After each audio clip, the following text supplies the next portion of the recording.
Welcome to the Love Lab Podcast, a safe place to get real about sex. Whether you're a man, woman, single, or couple, this is the show for you. We are your hosts, Kevin Anthony and Céline Remy, and we are here to guide you to go from good to amazing in the bedroom and beyond. All right, welcome back to the Love Lab Podcast. This is episode 139, and it's titled Accepting Yourself and Coming Out as Kinky. I think all of our episodes are fun, so I say this a lot, but I think this is going to be a really fun episode. We've covered areas of kink before. We've covered some areas of BDSM before. We've given you our take on it. We had somebody who was into BDSM on it, but we've never had basically a professional in the world of kink and BDSM. And so that's going to be really exciting today because we're going to get to talk to somebody who this is what he does for a living. And I think it's going to be relevant to a lot of people, partially because, Céline, you came up with some data for us here on that. Yeah, I was doing some research, and apparently kink is way more common than you'd expect. Research showing that about half of all people have had some kind of freaky sex at some point, and a whopping 84% saying that they'd like a little bit more kink in their lives. So if you think you're a freak, you're kinky, or something's unusual, obviously the numbers don't lie. You're not. 84%. That is a large number. Now, keep in mind, right, and I'm sure we'll get into this once we really start the conversation, but there can be a broad range of what's considered kink, right? So doesn't mean you got to be strapped to a cross and, taken through an entire scene to be kinky. There's other things that you could potentially do that fall in the realm of kink. So I am excited. So first, we'll just do a quick little sponsored break, and then we will introduce today's guest. So if you want to join the secret club of men who are great in bed, then check out Power and Mastery at powerandmastery.com. It is the most complete sexual mastery training for men. Whether you want to have harder erections, last longer, or increase your sexual skills, there is something for you at powerandmastery.com. So today we have Sir Ezra. He is the headmaster of the House of Algos, the director of education at Sanctuary LAX Studios, and sex coach at what'sinmykinky.com. So welcome, Ezra. Hey, thanks for having me. You're welcome. So number one, I'm really excited because, when we think about dominatrix and dom play, I think a lot of people will think about the woman in her heels and with her whip or whatever that thing is called. Yeah. And so today I'm really excited to have a man on the show because it is changing how people think about kink, what they think about it being a dom, what it looks like. And hopefully we're going to take our listeners through quite a journey. So let's start at the beginning a little bit with your own journey. And we want to hear more about your sexual journey because I know that you weren't always fully kinky out there. Or maybe you were always kinky, but you didn't always admit it to yourself. Or the outside world. Yeah, absolutely. Well, I definitely was always kinky. I can remember being very exploratory. Let's just say I played a lot of doctor, early on. I would actually describe a relationship I had in high school as master slave, only based on the power dynamic that was organically established, even though at the time I didn't have the words to describe it or really understand what it was, but we were always really very exploratory. As soon as I started having sexual relationships, there was a lot of exploration, what else can we try? What else can we try? And I always gravitated towards dominant and submissive relationships. Honestly, I don't even know how I found it so organically in the past, but I did.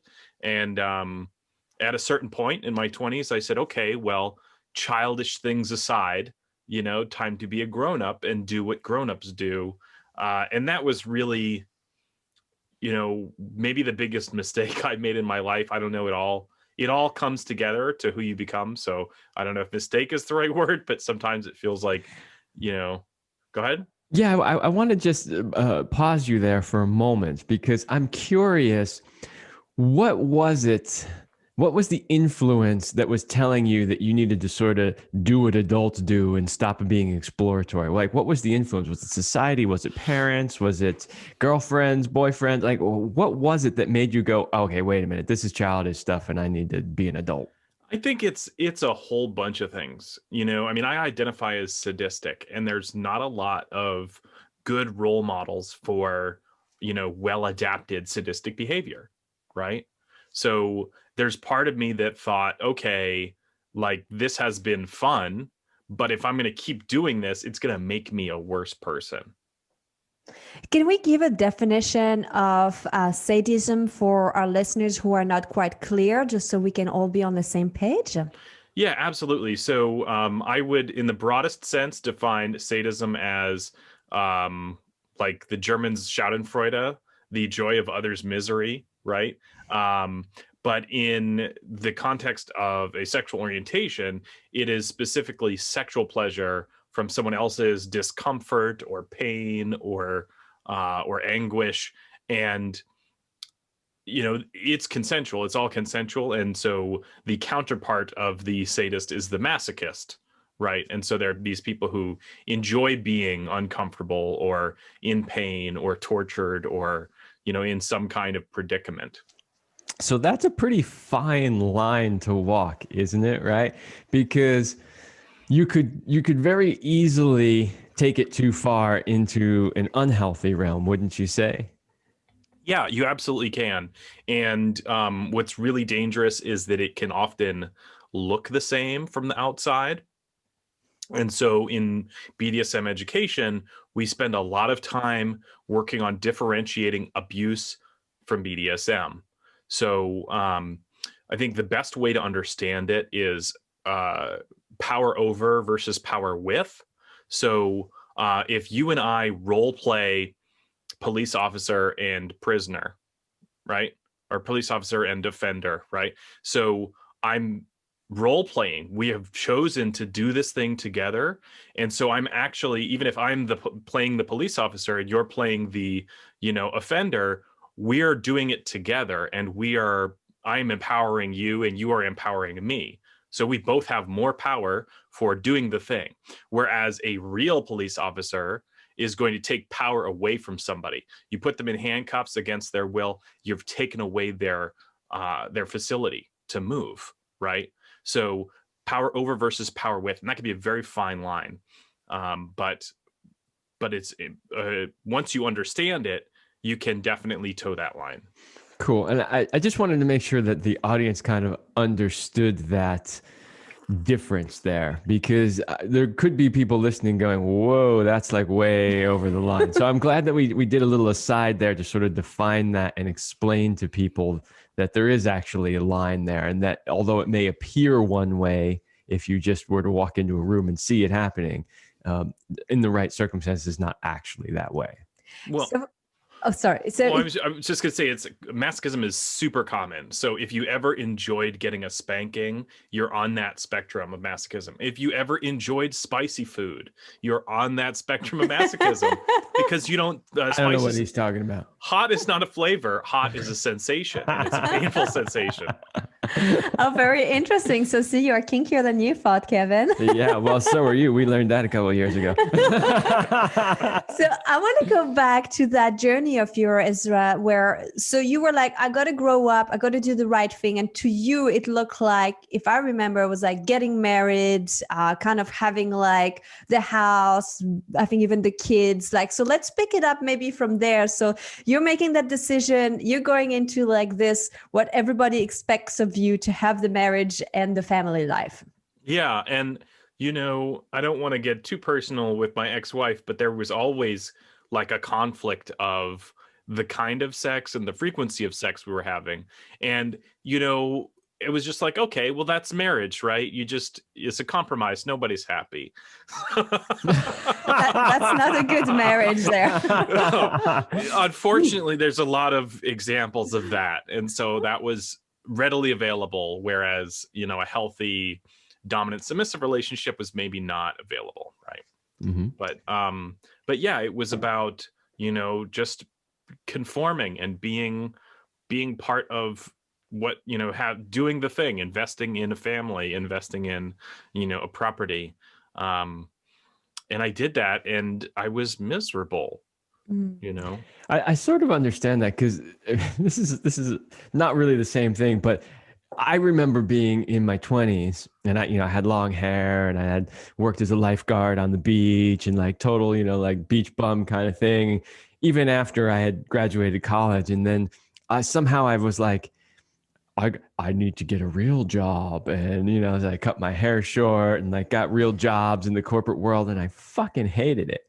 Hated it. So yeah, it's just, I kind of understand what you're saying, in a sense of society is telling you that you should do things a certain way.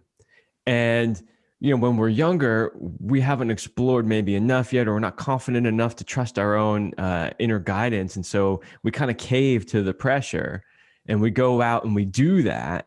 And then sometimes we're miserable.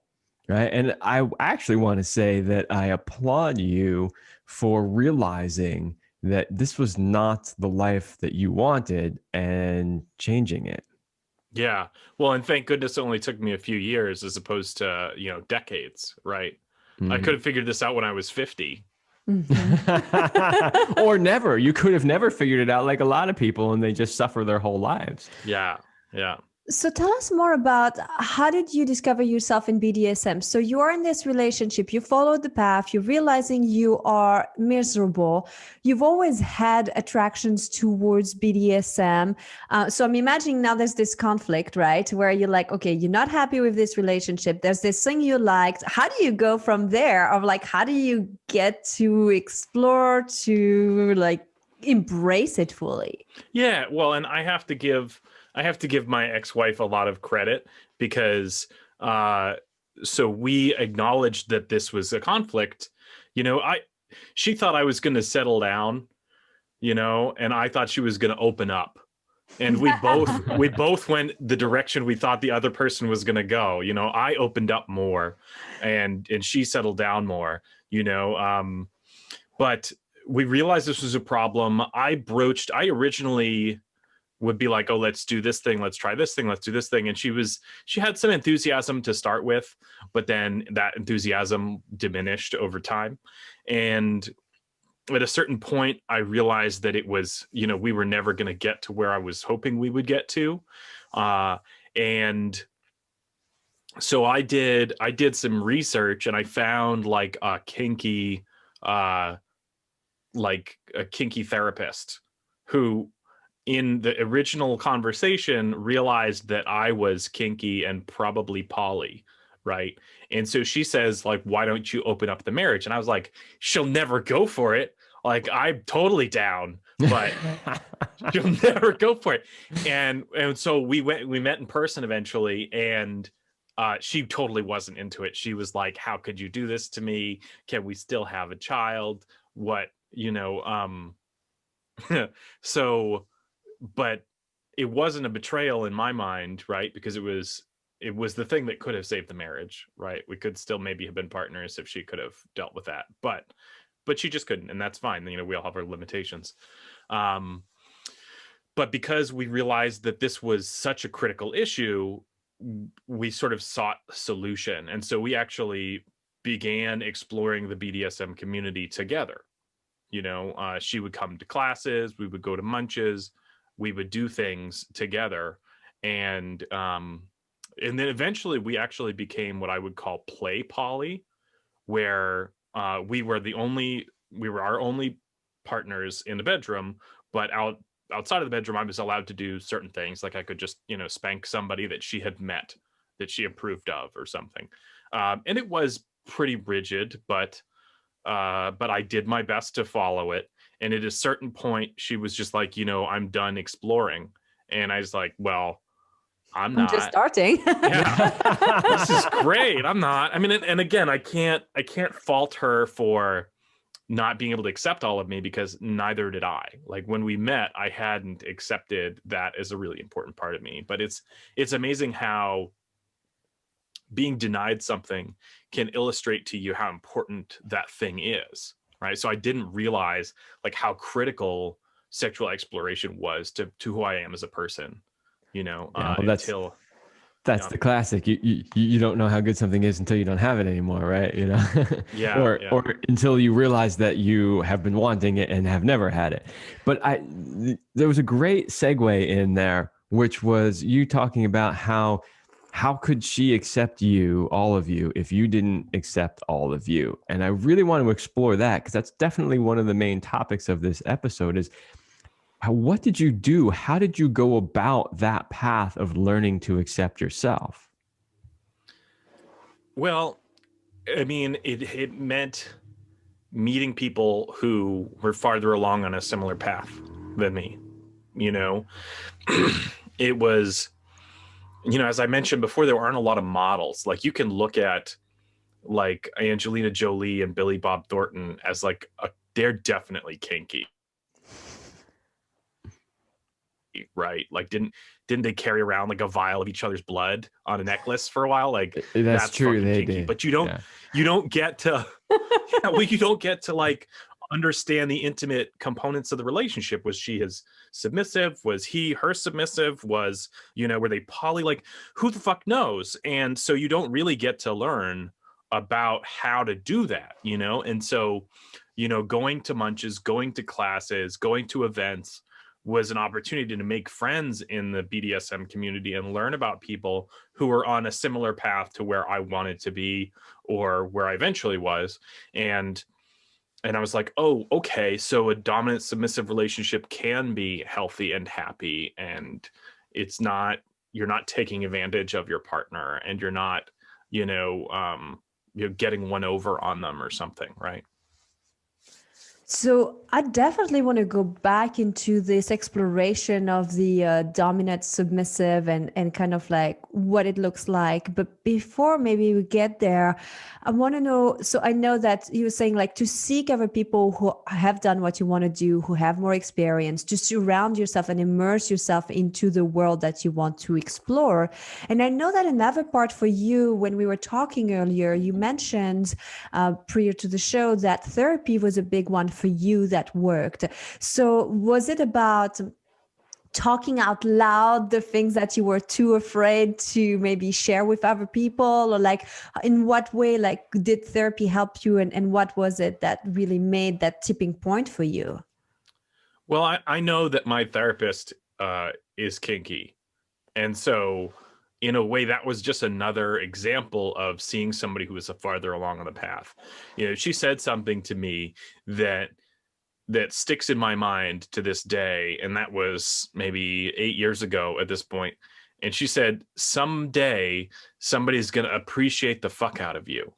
You know, because my ex-wife wanted some parts of me but would rather just let other parts go and say, well, you know, you can't be that person also. Mm-hmm. You know. And then I mean, I'm remarried now, and I am appreciated for 100% of my bizarreness, you know. Ooh, I can't wait to dive into that, because we always say that that there's always a match for you. It doesn't matter how kinky or vanilla, wherever you are. If you think you're weird, there is somebody out there who likes the same things than you. You might narrow a little bit your searches, you know, if you're very specific and stuff. But we have the kinkiest friends, and we've seen them meet each other. I mean, get married, and they're like crazy stuff. And I'm like, if this person can find a match, anyone can. This is really what we always say. We have one friend in particular who is on the far extreme end of the kinky scale, like way out there on the far end of the scale. And we saw him go through relationship after relationship after relationship. And it always seemed like nobody was quite enough for him. And then one day he literally found somebody even kinkier than he is. That was amazing to watch. Yeah, it was. And they're actually a pretty incredible match. I'm like, really where was she his whole life? So I want to know, in your opinion, Ezra, what is the biggest mistake that people make? And right now we're talking about like, you know, being kinky and BDSM and accepting yourself, like maybe at this beginning, like what, in your opinion, is the biggest mistake people make? The most common mistake I'm not sure biggest, like most impactful, but certainly the most common mistake that people make is that their dominant submissive orientation is going to match their gender. Mm. So many people come in. I mean, I can't tell you how many times I've seen a couple come into the dungeon twice. The first time she's on a leash, and the second time he's on the leash. You know, and then there's this whole contingency of women that are dominant but feel like they should be submissive, and it's a huge conflict for them, and for the community at large, because they're not really submissive, so they've increased the spectrum of what a submissive can be because they're really just dominant or switches, you know. Oh, this is fascinating. Okay, we're gonna dive more into this, but we're gonna do a little sponsor ad here. Today's episode is brought to you by ANEROS. ANEROS prostate massages can be enjoyed in many different ways to enhance the strength and pleasure of your orgasms. A healthy prostate means you're able to have stronger, longer sex. Stronger, longer sex means you're able to have a healthy prostate. Healthy prostate, healthy life. Hey, that's a good thing.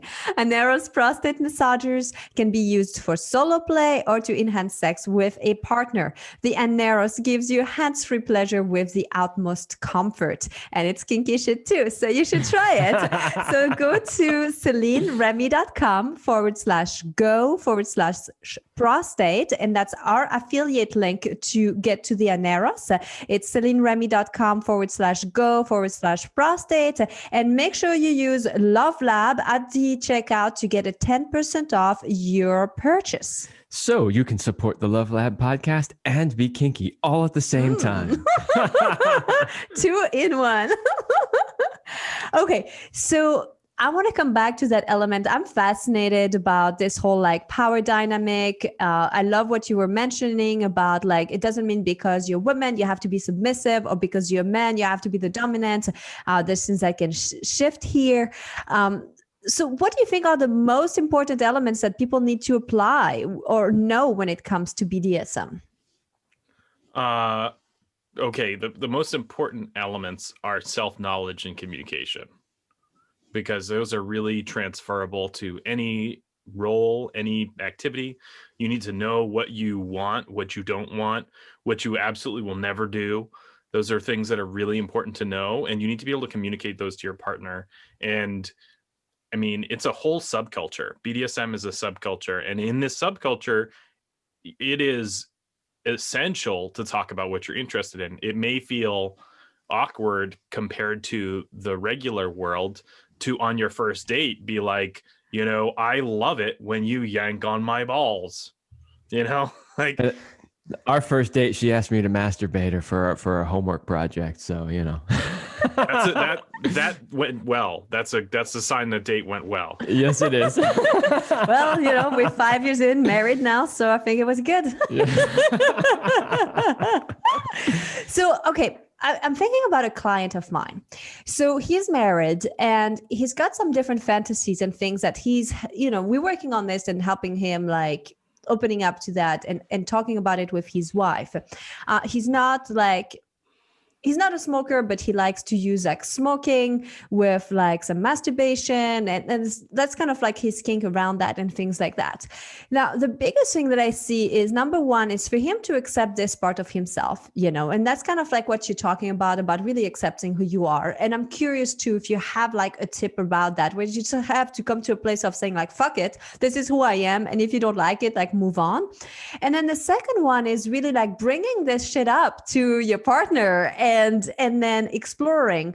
And so what I'm curious about is like, because you've been through that in your first marriage, you had to do some of the work. And then now in your second marriage, you have found somebody who can support you fully. So maybe if we could explore that and maybe give some tips, and hopefully my clients is listening to this show too, so he can get some extra little tips here.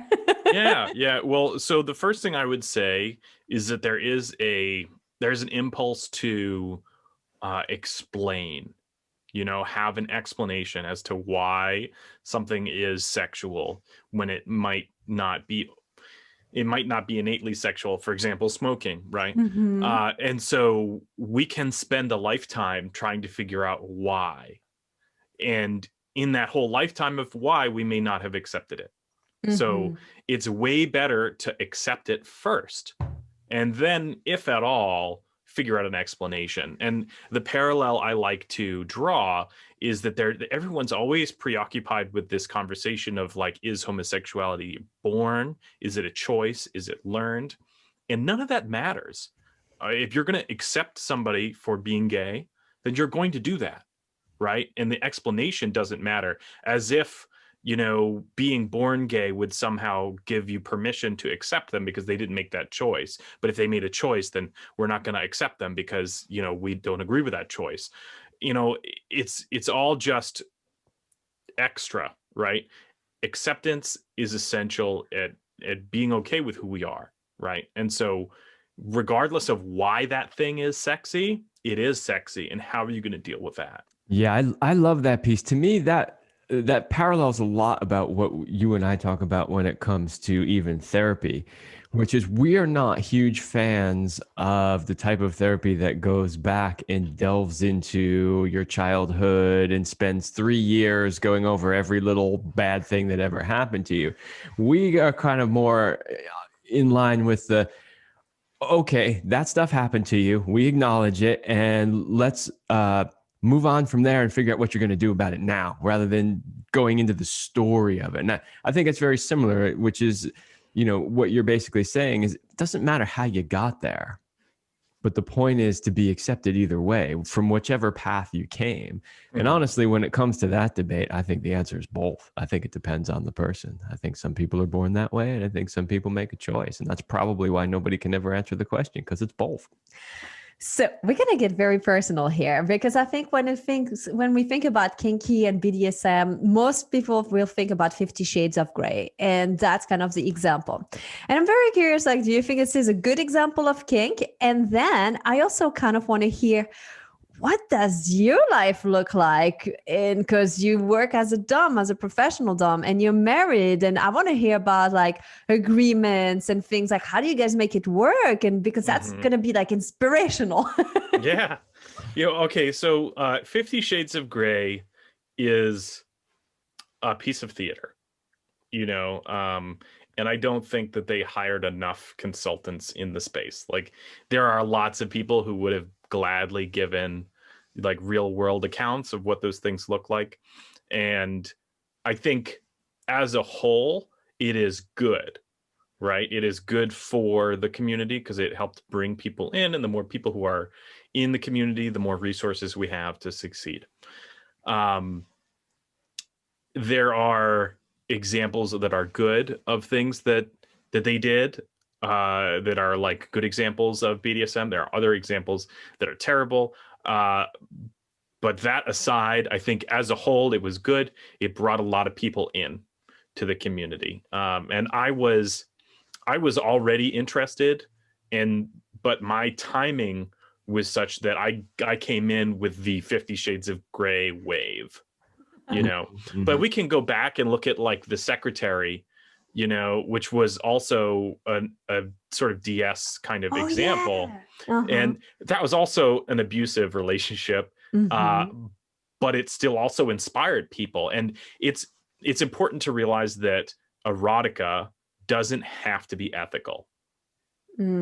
Doesn't have to be realistic. It can give people the wrong idea sometimes, but it can draw people in. Then they find the real idea from the community.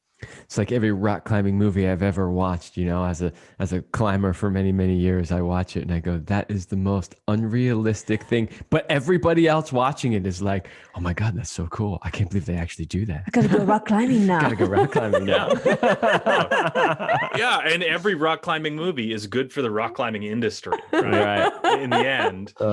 In the end, I don't know about Free Solo, but that was a good movie, but he's insane. Yeah. So tell us more about your relationship. Of course, you know, whatever your agreement is with your wife, with what you can share. But I'm just fascinated in how people make it work with having different lifestyles than what's more mainstream, quote unquote, regular. Sure. Yeah. Well, so she is my slave wife. We tend to use property versus slave just because the racial connotations of slave can be a little bit upsetting for people.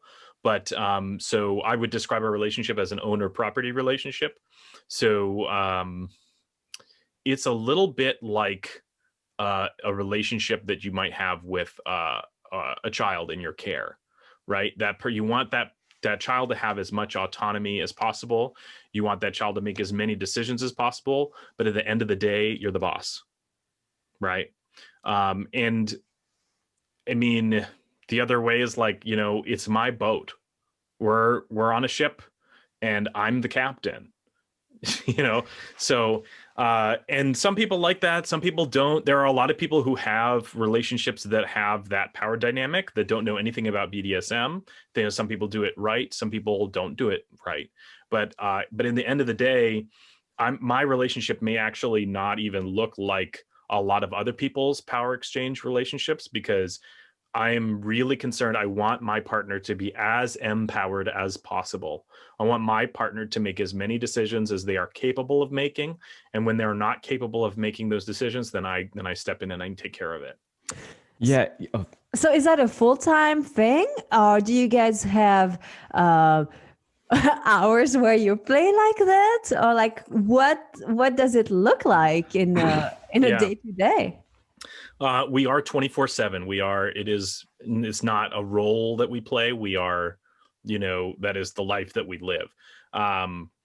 It's not to say that she's, you know, walking on all fours all the time and doing nothing but serving me. But we do play. And when we play, our dynamic is more pronounced.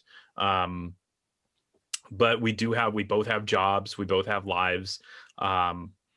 You know, I can tell her what to do, and it's my job to know when that's a good idea and when it's not, because I'm not the expert in all things. So, I mean, we're both professional dominants, but her ability to know her clients exceeds mine. And so I'll do my best to say, well, if that was me, I would do this, instead of saying, what you really need to do is, right? Because that's not always helpful. But, you know, where we live, what we do, how we organize our lives ultimately is my decision. And because it does match the gender roles, it doesn't seem that peculiar by itself. We do have a 35-page agreement that outlines our relationship and what's expected and how to handle specific conflicts and things like that. And I know that puts her at ease because nothing is unclear, you know? That's a big part. You know, one of the things we talked earlier in the show about how things might look if you just walked in the room versus what's actually going on. And, you know, when you describe your relationship, a lot of people will probably thinking, because I know the thought across my mind is that it sounds like a 1950s typical marriage, right? Where it's like, yeah, I want her to succeed, but at the end of the day, I'm the man, I run the show. And so some people looking from the outside might actually see your relationship looking like more of a traditional relationship. But I think the big differences are that it's consensual in this case. And I don't think anybody in the 50s had a 35-page agreement that spelled everything out. So they needed it though. Well, they sure did. You know, the agreement is so essential. We've done shows on this. Both Kevin and I have been in open relationship and polyamorous relationship for several years, and the agreements were the reason why the relationships were successful. Without that clarity, and people go like, why do you like have to spell this all over? And it's like, you need to have everything so clearly defined that then you can be free, that it gives you that freedom. Yeah, you and I actually traded when we were in different relationships, traded our agreements so we could see what's your relationship doing? Oh, let me see what I got on my list, you know? Exactly. I was like, oh, you only had like 6 lines and we had 6 pages. So we're like, hey, you may want to fluff it up a little bit. I'm all about efficiency. Do you guys revisit your agreements annually or whatever that is for you? Yeah, we do. We have like a 6-month check-in. And I'll be honest, we're behind. There's things that maybe were in the agreement originally, but when rubber met the road aren't really how it worked. And if we all had all the time in the world, we would have revised it right away. But life is complicated. So and as long as we agree, then that's great. I mean, and we're both also polyamorous. So we're open in that way. And so here's an interesting component. So my partner is a switch. She both dominates and submits. And at a certain point, we realized that she didn't want to submit to anyone else. So she bottoms only to me, submits only to me, and then dominates other people. And the only exception to that is when I might have a friend over who is going to dominate her with me. But in the end, I'm sort of dominating that other person. Somebody's got to be sort of in charge of the situation, at least in my mind. So we have that. And then we're very open for play, but then sort of romantic relationships have a few more restrictions in terms of like the standard of how we expect to be treated and things like that. So one last question. I just love this. What kind of sex do you guys have? Do you have whips and chains? Do you have like vanilla lovemaking? Like, what does it look like for our listener? Give us a little bit of a... For those listening, he's shaking some chains and restraints that are hanging behind him. I got a leather mask. I got some chains and restraints. I'm leaning against a double-sided 6x6 wood St. Andrew's cross. So there's enough for 4 people to play on. And then behind that, I have like my toy closet like exploded and is now a wall arrangement. And I could reach 6 or 7 whips right now. It's interesting, you'd think that it was always whips and chains every time, but the reality is that that's not all the sex that we have. I mean, we do have like quote unquote vanilla sex. We do have just like, okay, we're just gonna fuck. But when we have a scene, it's almost segmented, right? So if we're going to engage in BDSM, then it's almost its own contained experience. And it's usually paired with sex. So we'll sort of do that and then move on to sex. But yeah, our sex is interesting and it varies in interestingness. This is not always that interesting. As sex should. Sex should vary, I guess it should never really be boring. But one of the things that I like about the way you're describing your sex life to the audience is that here's somebody who makes a living doing this, right? This is like you're a professional. Your marriage is even a dom sub marriage. So people probably think, oh, it's just always, off the charts, BDSM craziness all the time. And so I think it's really good for people to hear that even somebody as pro as you are, it varies. Like your sex life is going to vary. Things are going to be, really kinky and crazy one day and really vanilla the next day, or maybe not at all, and I think it's healthy for people to understand that. Well, and that's really why I got that question. So this has been a fascinating show. I know that you've got a book coming out. So why don't you tell our listeners more about your book, where they can find more of you, and then we'll get into our very last question of the show. Yeah, absolutely. So the book that I put out is called Mind Fucking Mindfully, a guide to mental manipulation for BDSM and sadomasochism. And it really outlines how you can mess with your partner, how you can play with your partner, play with their head in a way that is healthy and productive and might even help you have more power in the world. Right now, it's only available at gumroad.com/House of Algos as a pre-order. It's going to be available on Amazon in May. And I've got it right here. If you allow me to be off screen for just a second. Sure. And we'll put the link in the description below. If you listen to the show before May, that pre-order link will be in the description. If that's afterwards, you'll be able to find it on Amazon.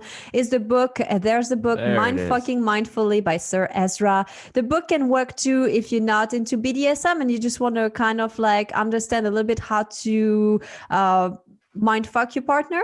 Yeah, absolutely. I mean, I think like the most simple mind fuck ever is like, just wait till you get home. You're going to get it. Mm-hmm. So it doesn't have to have kinky sex. You know, it can be about the sort of the art of anticipation. And there's a lot in there too about like mind fucking that happens in the world in a non-consensual way or a non-erotic way. And I think those are really useful for, you know, reclaiming the agency in our own lives, because we're constantly being manipulated by advertising agencies, corporations, governments, you know, authority figures in our lives. And when you can realize that, you can really take the power out of it.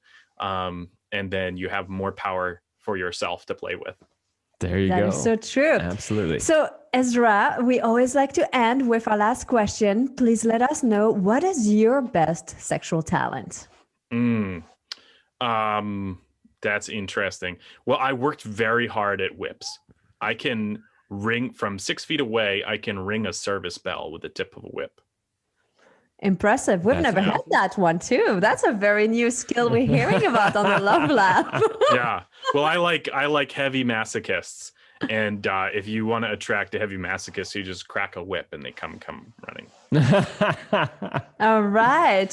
Fascinating conversation. And this is just the beginning. So again, if you want to connect with Sir Ezra, you can go to his website, whatsinmykinky.com, follow him on social medias and all of that, get his book. Thank you so much for today's conversation. I definitely enjoyed myself. Yeah, thanks for having me.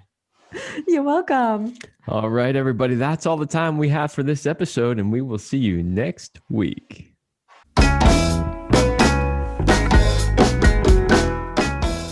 We hope you liked this episode of the Love Lab podcast. If you enjoy this show, subscribe, leave us a review, and share it with your friends. And for more free, exclusive content, join us in the Passion Vault at CelineRemy.com/vault. That's CelineRemy.com/vault. Thanks for listening. And remember, you're amazing.